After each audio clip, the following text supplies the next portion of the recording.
अस्सलाम वालेकुम। उम्मीद है आप लोग ठीक हैं, खैरियत से हैं। अल्लाह पाक आपकी ज़ात को खुश रखे, अपने हिफ्ज़ व अमान में रखे, आपका साया आपके बच्चों पर कायम रखे।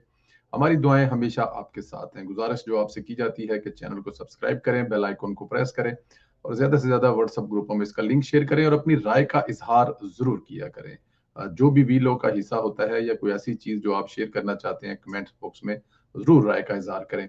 पाकिस्तान सलामत रहे, ता क़यामत रहे, सलामत रहे, जिंदाबाद और हमेशा जिंदाबाद। इस हमेशा जिंदाबाद से जिनको तकलीफ होती है वो आप बेहतर जानते हैं। रियासत मजीद हार्ड होती जा रही है और इसी में रियासत की बका है, वरना दुश्मन की पाकिस्तान में प्रैक्टिस बहुत सरगर्म है।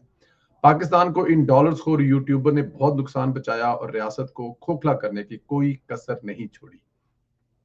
लेकिन रियासत ने नरमी दिखाई थी, अब वो नहीं दिखाई जाएगी क्योंकि बहुत हो गया है। भारत से जंग में इन रियासत मुखालफ यूट्यूबरों ने बहुत गंदा किरदार अदा किया था। अब रियासत ने एक्शन ले लिया है। अदालत ने 27 मारूफ यूट्यूबर चैनल्स को ब्लॉक करने का हुक्म दिया है। इस्लामाबाद के जुडिशनल मजिस्ट्रेट इबाद शाह ने यूट्यूब चैनल ब्लॉक करने की वफाकी तहकीकाती अदारे FIA की दरखास्त पर समात की, सिलसिले में मुतलका हकाम को अदालत में पेश हुए। समात के बाद अदालत ने यूट्यूब के ऑफिसर इंचार्ज को 27 जो है वो मारूफ यूट्यूब जो है वो चैनल ब्लॉक करने का हुक्म दिया है। अदालती हुक्मनामे में कहा गया है कि रियासत मुखालफ मवाद से मुतल्लक FIA ने 2 जून को इंक्वायरी शुरू की और FIA के शवाहिद से मुतमिन है और कानून के मुताबिक कार्रवाई कर सकते हैं। इमरान रियाज खान, मोईद पीरजादा, अहमद नूरानी, वजाहत सईद, साबिर शाकर, मतीउल्लाह जान, सतूर, सदीक जान और औरिया मकबूल जान समेत 27 पाकिस्तानियों यूट्यूब बंद करने का हुक्म। यूट्यूब ने चैनल चलाने वाले पाकिस्तानियों को ईमेल के जरिए जवाब न देने पर वन साइड कार्रवाई करके चैनल बंद करने की वार्निंग दे दी है। सदीक जान समेत सबको वार्निंग पहुंच गई है। ये लोग अब कुछ नहीं कर पाएंगे क्योंकि इनके खिलाफ रियासत के पास वाजिया सबूत हैं, जिनको अदालतों ने भी इस बात को माना। देखें, एक बात जो जहन में रखनी चाहिए वो ये है कि किसी भी मुल्क में ऐसा नहीं होता कि आप मतलब दौरान जंग जब दुश्मन अपने अपने मुल्क में आपके जो भी मसाइल हैं, जिस तरह के भी हैं, बड़ी खूबसूरत बात मैं यहाँ पे कोट करता हूँ मोहतरमा रानी बेनजीर शहीद भुट्टो साहबा के हवाले से, उनके बेटे के हवाले से। तरबियत शायद उनकी ऐसी थी कि वो अमेरिका में जब उनसे इमरान खान के बारे में सवाल किया गया तो उन्होंने कहा नहीं, यहाँ पर नहीं, अपने मुल्क में हम जो मर्जी करें, क्योंकि इस वक्त मैं एक दूसरे मुल्क में बैठा हूं और यहाँ बैठकर मैं अपने किसी दूसरे अपोजिशन लीडर या अपने सियासी मुखालिफ के बारे में कोई ऐसी बात नहीं करूंगा। ये वो ट्रेनिंग थी। लेकिन ये जो यूट्यूबर है, ये हालते जंग में भी, जिससे हमारी जंग थी, भारत से हमारी जंग थी, भारत को भी इन लोगों ने हमेशा ऊपर रखा। हर जगह पे ये बताते रहे, कहीं बताते रहे कि पाकिस्तान की फौज के पास असला नहीं है, कहीं बताते रहे कि हमारे जनरल इस काबिल नहीं है जंग न लड़ सके, कहीं ये बताते रहे कि भारतीय असला जो है वो बड़ा टॉप का है, भारतीय जो टेक्नोलॉजी है वो पाकिस्तान अफोर्ड नहीं कर पाएगा। मतलब दौरान जंग इन्होंने पूरी कोशिश की कि अपने मुल्क जहां से ये खाते हैं, जहां से ये पीते हैं और जिस पासपोर्ट पे ये ट्रेवल करते हैं उसका।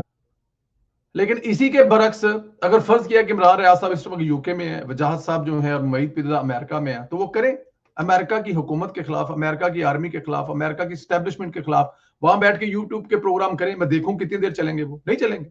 आपने देखा इंग्लैंड में मतलब कि कितने ARY को जुर्माने हुए हैं, कितने दूसरे चैनल को जुर्माने हुए। अभी रिसेंटली PTI के एक जो रुकन है, PTI के जो ओहदेदार हैं, वो मुर्तजा शाह से केस हारे हैं सिर्फ कानून पर अमल दरामद ना होने की वजह से, और रियासत का नरम रवैया इन लोगों को बदमाश बनाया हुआ था। नरम, आप मैं बिलीव करें कि मैं कभी, मुझे खुदा ना करे ऐसा चांस मिले कि हॉलैंड में जाते हुए कभी कुछ ऐसी वजह हो जाए ना, ये पुलिस जो इनकी है किसी को पकड़ती है ना, तो जिस जालमाना तरीके से बंदे को दबोचती है, जमीन पर लटाती है, इसकी जो सड़कें हैं ना, सड़कें कम, ये पत्थर की बनी हुई है और पत्थर भी इन पे वो लगा हुआ है, पता नहीं कितने सौ साल पुराना लगा हुआ है। ये उसके ऊपर लिटाकर दोनों हाथ पीछे से कसकर हथकड़ी लगाने के बाद ये जो आपकी गर्दन है, यहां पे घुटना रख के पुलिस वाले बैठे होते हैं। और हमारे मुल्क में तो ऐसा कोई कंसेप्ट ही नहीं है। हमारे मुल्क में बड़ा जुल्म और सितम बताया जाता है कि पुलिस कर रही है, और ये वो रियासत है जो रियासत कानून पे अमल दरामद के लिए कोई कंप्रोमाइज नहीं करती है, कोई जगह पे नहीं छोड़ती। लेकिन पाकिस्तान को तो इन्होंने खाला जी का वारा बनाया हुआ है। पाकिस्तान ना हुआ मतलब कि वो मंदिर का घंटा हुआ, जो आया बजाकर चला गया। लेकिन देर आए दुरुस्त आए, ये एक बेहतरीन कदम है। ये जो प्रोपोगंडा, अच्छा मजे की बात है, प्रोपोगंडा करके डॉलर भी कमाते हैं साथ में। मतलब कि आप ये देखें कि कर किस लिए रहे हैं, सिर्फ चंद पैसों के लिए। अब देखिए सदीक जान जो है उनको $20,000 आता था जी, मेरे मतलब कि $25,000 उनका आधा हो चुका हुआ है। ठीक है ना जी, यूट्यूब ने अपनी पॉलिसी चेंज की है तो कुत्ते, सॉरी मेरे मुंह से वैसा लफ्ज निकल गया, ये तो झूठ बोलते इसलिए, ये तो रंगबाजी और ड्रामा ही डॉलरों के लिए करते हैं और लोगों को गलत मैसेज दे रहे हैं, लोगों को गलत वो चीजें पहुंचा रही है जो बनती नहीं है, तो उन्होंने भी इनके पैसे आधे किए हुए हैं। बट एनी हाउ ये देर वाला है लेकिन दुरुस्त है। उम्मीद है कि रियासत जो है इस पर कोई कंप्रोमाइज नहीं करेगी। आजाद सैयद साहब जो है वो एक अच्छे सहाफी समझे जाते हैं, बड़े सहाफी समझे जाते हैं। उन्होंने एक अजीब बोंगी मारी थी कि आसफ जरदारी को हटाया जा रहा है। जब इसकी तरदीद हुई तो फिर दावा किया कि मेरी कोई खबर गलत साबित नहीं हुई है। आजाद सैयद ने पुरानी खबरों का हवाला दिया, लेकिन फिर आजाद सैयद की कुछ खबरों को निकाला गया, उनको खंगाला गया और वो झूठी साबित हुई। आजाद सैयद ने दावा किया था कि साबिक DG ISI general Nadeem Anjum को अमेरिका में सफीर तैनात किया जा रहा है और वो खबर अब तक के मुताबिक झूठी है। अभी तक वो हमें किसी जगह पे अमेरिका में नजर नहीं आए। इस तरह के कोई और दावे हैं वो भी झूठे हैं। इस तरह वाने सदर ने भी मसूफ की जो है वो झूठा साबित किया।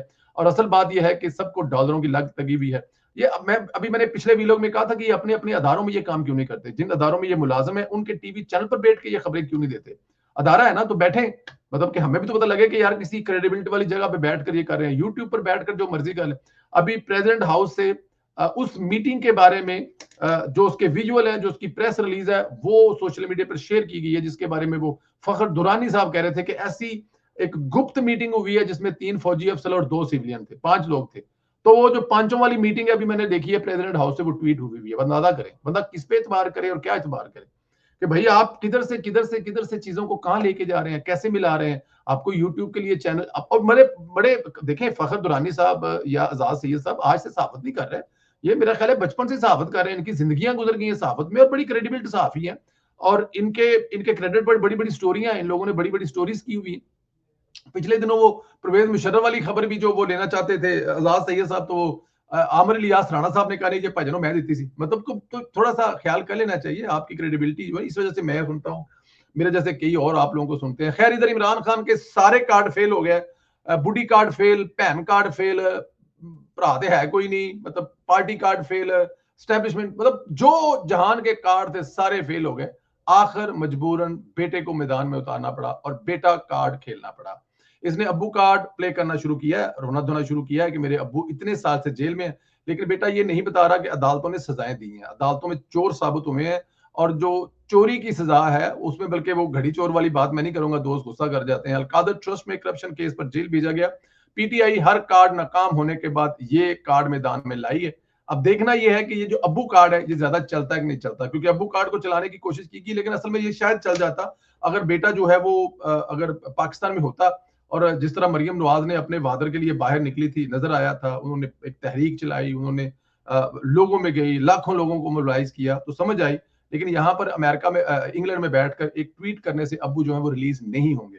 और अब्बू जो है वो मतलब के वैसे भी अगर देखा जाए तो वो कोई वहां पर सरीना होटल में नहीं है जो उनको आपसे बात नहीं करवाने दी जा रही। वो जेल में सजा काट रहे हैं और जेल में सजा जो काट रहे हैं वो जराइम है जो उन्होंने किए हुए हैं उनकी वो सजा काट रहे हैं। बट एनी हाउ आप बेटे हैं, हमें आपसे हमदर्दियां हैं। आपके बाप के दौरे हुकूमत में उस वक्त के जो कैदी थे नवाज शरीफ साहब, उनकी बीवी जो आखिरी सांसें ले रही थी उनसे भी बात नहीं करवाने दी थी। मैंने कहा हल्का सा याद करवा दूं, लेकिन फिर भी हमारी हमदर्दियां आपके साथ है। और मैं तो इस हक में भी हूं कि जो इमरान खान साहब के राइट हैं, वो जो एक कैदी के राइट होते हैं वो जरूर देने चाहिए हुकूमत को, वो राइट नहीं भूलने चाहिए। मरियम नवाज की टीम, मैं बिलीव करें कि कुछ वजीरों के नाम ऐसे हैं कि उनकी उनकी कारकर्दगी दिल बड़ा खुश होता है।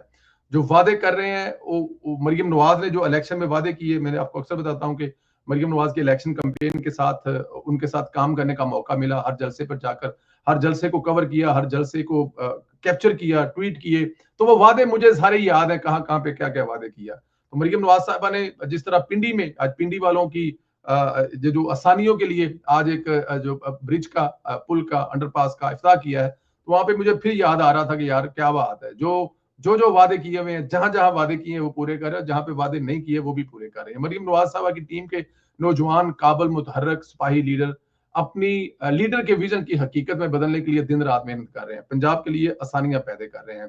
बड़े वजीर हैं, किस किस का नाम लूं? राणा सिकंदर का नाम लूं मैं, और क्या मलिक सुहेब भर्त का नाम लूं मैं, सेहत के दोनों जो वजीर हैं उनका नाम लूं, जिशान मलिक का नाम लूं, या किस किस का नाम लूं? मलिक सुहेब भर्त भी उनमें से एक है जो दिन रात मेहनत कर रहे हैं। अब तक जो मरियम नवाज की कारकर्दगी, जो मरियम नवाज किसी जगह पे जाके पेश करते हैं, या आप नहीं कहते जो जिसकी जगह पे सीवी दी जाती है, तो मरियम नवाज जब अवाम के पास जाती है तो अपनी सीवी देती है, तो उसमें सड़कों की जो लंबाई की एक तादाद है वो बताती है कि कितने हजार किलोमीटर जो है, और पिछले एक साल में कितने अंडरपास जो है, और पिछले एक साल से कितने पुल जो है बनाए हैं।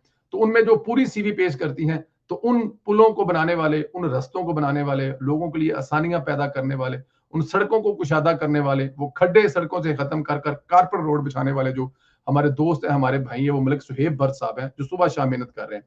मुझे वो दिन आज भी याद है, मलिक सुहेब भट्ट जब पहली दफा एमपी बने थे, हमने उनसे कुछ इंटरव्यू भी किए, तो वो उनकी उस वक्त नजर आता था कि ये नौजवान इतना काबिल है कि आगे जाएगा, इसको मौका मिलेगा तो ये अपनी काबिलियत साबित करेगा। तो दिल बड़ा खुश होता है मलिक सुहेब भट्ट साहब को काम करते हुए देखकर। आज उनका एक मैसेज वीडियो पैगाम भी था, वो जो पुल है, जो ब्रिज है, उसको बनाने के बाद, जो अंडरपास है वो बनाने के बाद दे रहे थे, और मुझे देखकर बड़ी खुशी हुई, मैंने ट्वीट भी की। तो मलिक साहब, अल्लाह पाक आपको सलामत रखे, खुश रखे, आप अपने लीडर के विजन को हकीकत में बदलने में उनके साथ कंधे से कंधा मिलाकर इस तरह खड़े रहे। हमारी दुआएं आपके साथ हैं, अल्लाह पाक आप लोगों को अपने हिफ्ज़-ओ-मान में रखे। आप लोगों का बहुत शुक्रिया, अपना ख्याल रखें, चैनल को ज्यादा सब्सक्राइब करें, बेल आइकन को प्रेस करें, और जो आपसे रिक्वेस्ट की जाती है कि वो कमेंट्स जरूर किया करें, राय का इजहार जरूर किया करें, कम अज कम, और कुछ नहीं तो पाकिस्तान जिंदाबाद लिखना कभी भी ना भूला करें। बहुत शुक्रिया, ख्याल रखें, इजाजत दें, खुदा हाफिज।